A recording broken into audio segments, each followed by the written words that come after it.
L'apôtre Pierre a écrit 2 livres dans la deuxième partie de la Bible, dans le Nouveau Testament. 2 livres que l'on appelle la première épître de Pierre et la deuxième épître de Pierre, le mot épître signifiant livre. Et dans le premier livre, la première épître de Pierre, je lis ceci au chapitre 1er, au verset 18. « Vous savez que ce n'est pas par des choses périssables, par de l'argent ou de l'or, que vous avez été rachetés de la vaine manière de vivre que vous aviez héritée de vos pères, mais par le sang précieux de Jésus-Christ, comme d'un agneau sans défaut et sans tache. » Ce texte de Pierre déclare formellement que nous n'avons été ni pardonnés de nos péchés, ni rachetés par Dieu, ni sauvés pour l'éternité par de l'argent, par de l'or, par des biens précieux, monnayant notre salut en quelque sorte, mais par le sang précieux de Jésus-Christ, comme celui d'un agneau pur, sans défaut et sans tache. Pourquoi le sang de Jésus a-t-il été versé pour nous à la croix de Golgotha? Je voudrais d'abord établir un principe que nous comprendrons facilement avec un exemple. Et ce principe est le suivant. Seule une vie peut sauver une vie. Voici l'exemple. Il est bien actuel, bien présent, inscrit dans notre société. Imaginons que nous ayons un accident grave et que nous perdions notre sang. Nous allons être secourus. Il y a des services pour cela qui vont rapidement intervenir. Nous amener dans un établissement hospitalier où, puisque nous perdons notre sang, nous allons faire l'objet d'une transfusion de sang. Et cette transfusion va sauver notre vie. Mais ce sang qu'on nous a transfusé, il a bien fallu que quelqu'un le donne. Notre vie a été sauvée parce que quelqu'un que nous ne connaissons pas, quelqu'un de non concerné par notre cas particulier, a donné son sang. Et la Bible enseigne que pour nous sauver sur le plan spirituel, nous sauver des conséquences de nos péchés et nous rendre la vie et nous donner une nouvelle vie, Christ a versé son sang. Et en voici maintenant quelques exemples bibliques tirés de la Bible. D'après la Bible, le premier homme s'appelait Adam, c'est-à-dire tiré de la terre, et la première femme, Ève, c'est-à-dire qui donne la vie. Le livre de la Genèse, le premier livre de la Bible, décrit de quelle manière Adam et Ève ont transgressé la loi de Dieu et ont été rejetés de la présence de Dieu. Ils se sont retrouvés nus dans l'environnement terrestre dont ils craignaient tous les dangers. Et là, je résume, le texte de la Genèse dit que Dieu les a revêtus de vêtements de peau, de fourrure, de peau d'animaux. Ils se sont retrouvés habillés par Dieu, revêtus par Dieu. Donc, aux yeux de leur environnement, justifiés par Dieu lui-même. Mais si nous réfléchissons plus avant, pour que Dieu puisse revêtir l'homme et la femme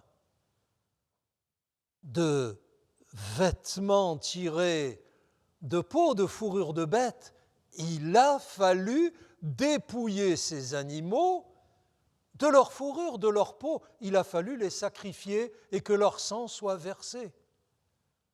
En quelque sorte, Adam et Ève ont été revêtus, justifiés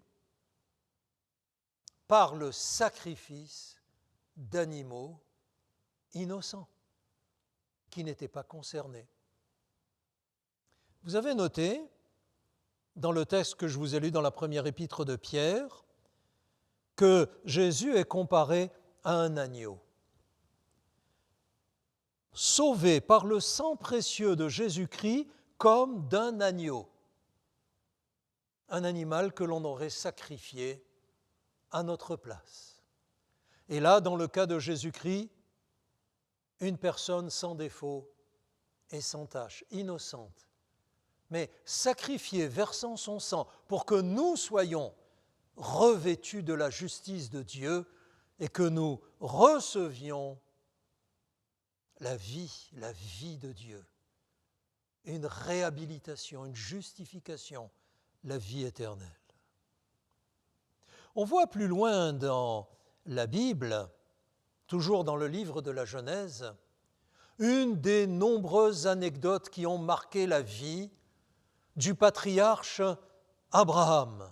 Abraham a eu un fils sur son tard, dans sa vieillesse. Il a appelé ce fils Isaac. Et un certain jour, alors qu'Isaac devait être un adolescent, au mieux un jeune homme,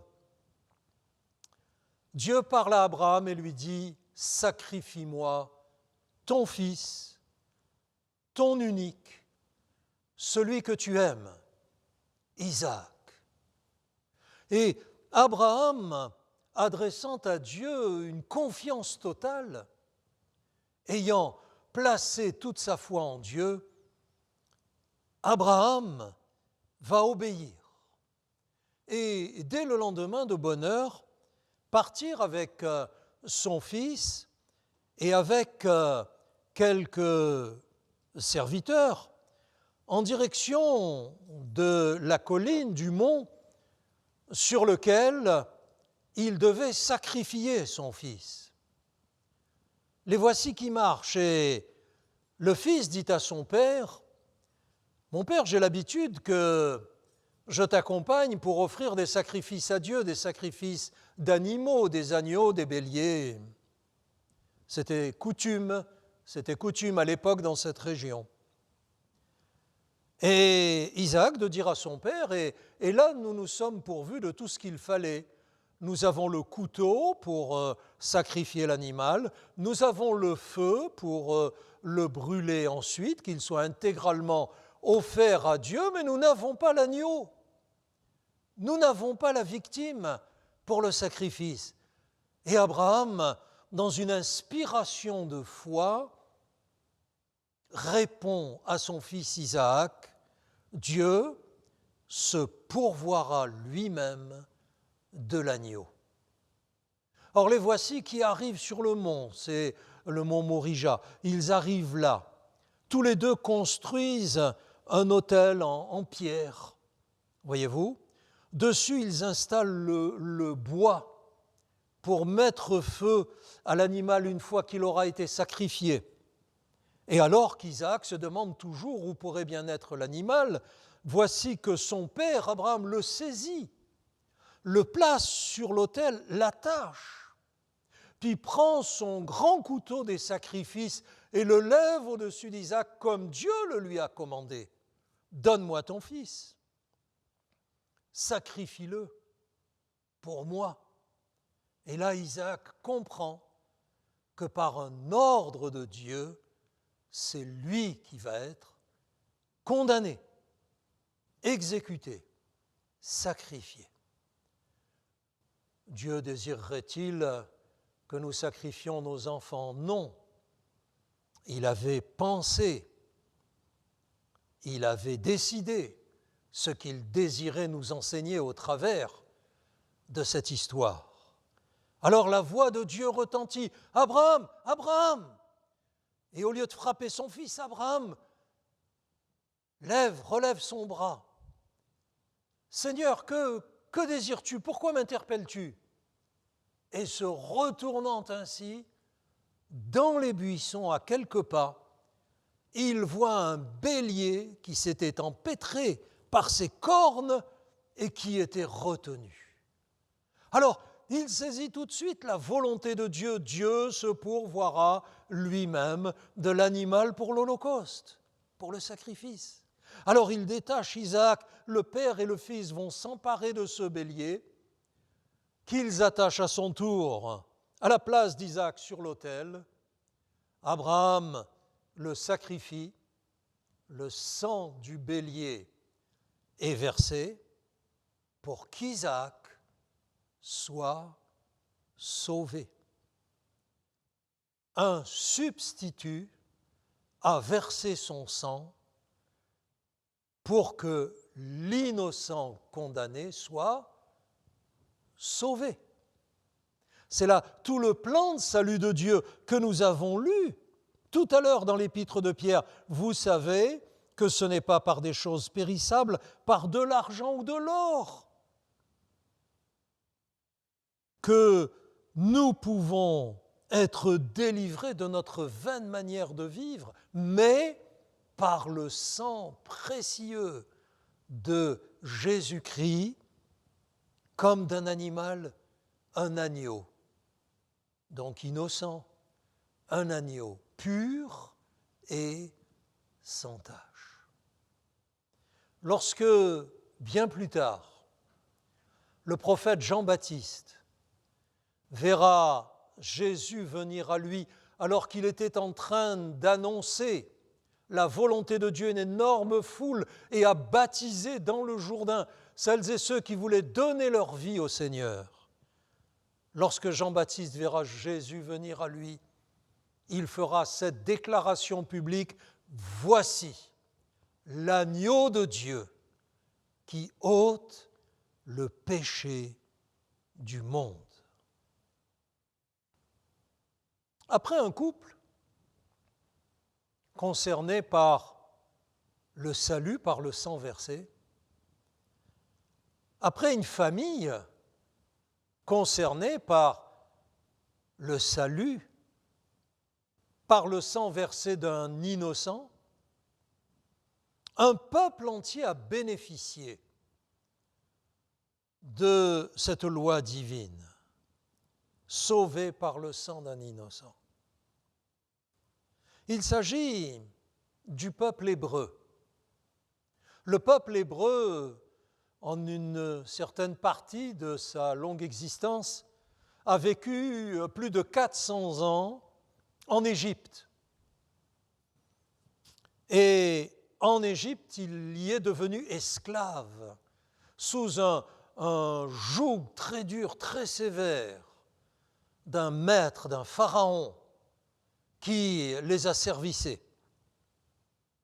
Alors Dieu a vu leur souffrance et a envoyé un médiateur, un prophète, un envoyé, comme celui dont la Bible dit qu'il y a un seul Dieu, mais aussi un seul médiateur entre Dieu et les hommes, Jésus-Christ. En cette occasion, ce médiateur a été Moïse.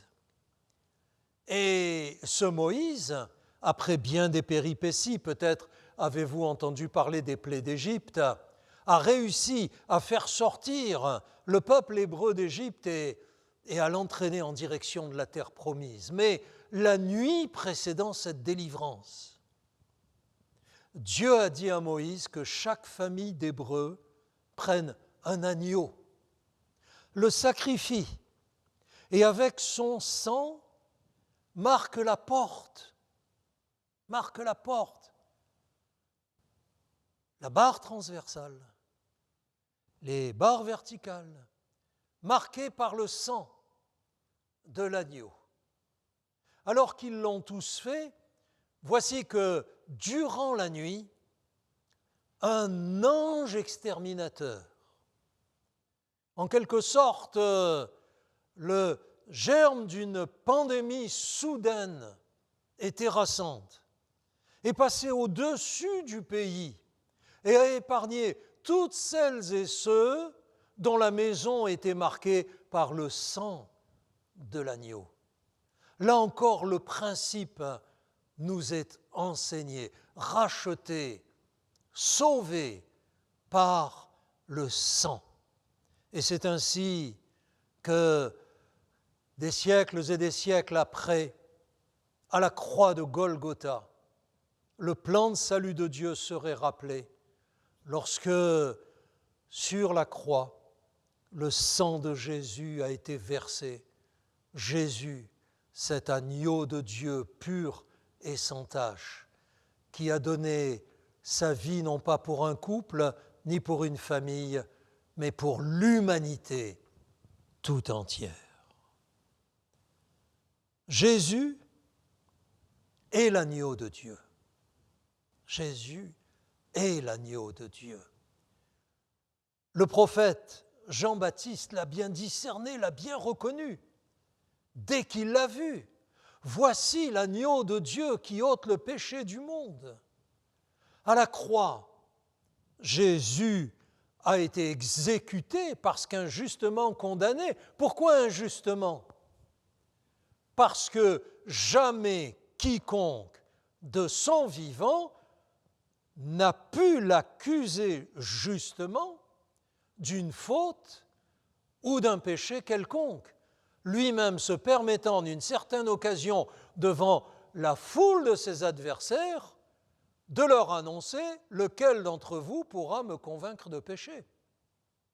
Son propre juge à Jésus, Ponce Pilate, avant de le livrer à la foule, avait déclaré à 3 reprises « Je ne trouve rien d'injuste en cet homme, il est innocent. » Jésus est le Fils de Dieu, pur et saint, parfaitement innocent, qui a volontairement accepté de jouer le rôle de l'agneau sacrifié, qui a volontairement accepté de verser son sang pour le rachat, pour le pardon, pour le salut de quiconque se confie en lui, de quiconque, par exemple vous, de quiconque se confie en lui. Je vous relis ce texte. Nous le comprenons mieux maintenant. Vous savez, vous réalisez bien que ce n'est pas par des choses périssables, ce n'est pas par des rites, par des cérémonies, par des sacrifices humains, ce n'est pas par de l'argent, ce ne serait même pas par de l'or que vous pouvez être rachetés de la vaine manière de vivre que vous aviez héritée de vos pères, mais par contre, par le sang précieux de Christ, oui, rachetés par le sang précieux de Jésus comme d'un agneau sans défaut et sans tache. Jésus, l'agneau de Dieu, a donné sa vie pour vous. Si sur la croix, il a tant souffert, s'il a tant sué, s'il a tant pleuré, s'il a tant saigné, c'était pour vous racheter. L'agneau de Dieu, envoyé sur terre pour le salut du monde, a payé de sa vie pour vous et pour moi, afin que nous bénéficions du rachat par le sang innocent. Et c'est ainsi que nous découvrons dans la Bible cette réalisation, cette concrétisation du plan de salut de Dieu alors que aujourd'hui encore, quiconque donne son cœur, donne sa vie à Jésus, se voit purifié de ses péchés par le sang de Jésus et sauvé pour l'éternité. Alors pourquoi ne pas en bénéficier aujourd'hui? Pourquoi attendre? Vous le réalisez maintenant. Je compte sur le Saint-Esprit de Dieu pour éclairer ce plan de salut en Jésus à votre égard, pour votre bénéfice et votre salut. Vous aussi, acceptez Jésus. Acceptez que le sang de Jésus vous lave, vous purifie de vos péchés et vous serez alors sauvés pour ce temps et pour l'éternité.